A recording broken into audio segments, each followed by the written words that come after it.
এটা আবার রবীন্দ্রনাথকে উল্লেখ করব।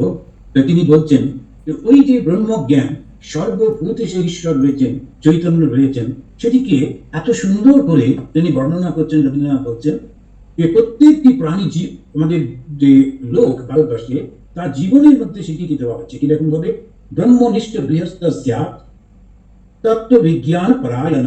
রবীন্দ্রনাথ বলছেন যে আমাদের দেশে ভারতবর্ষে যে গৃহস্থ হবে, সে কিরকম হবে, সে ব্রহ্মনিষ্ঠ হবে, সদা সর্বদা ধর্মকে ধরে থাকে।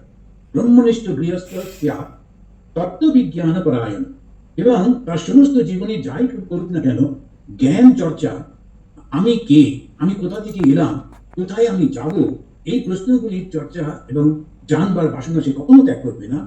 আরেকটা কথা বললেন, ইয়ৎ ইয়ৎ কর্ম প্রকুর্বিত তৎ ব্রহ্মণি সমর্পয়েৎ। এই যে ভারতবর্ষের যে গৃহস্থ, সে যে কর্মই করুক না কেন, সে ভগবানের চরণে সেটিকে অর্পণ করবে, নিজের জন্য নয়।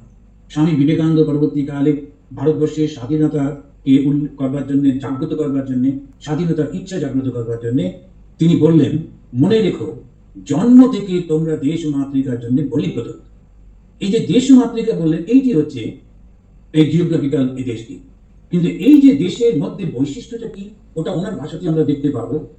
রবীন্দ্রনাথে যখন তিনি বলছেন, thus we have come to know that what India truly seeks is not peace, which is in negation or in some mechanical adjustment, but that which is in Shivam Advaitam. India does not cease from karma, but to perform remembering the supreme being.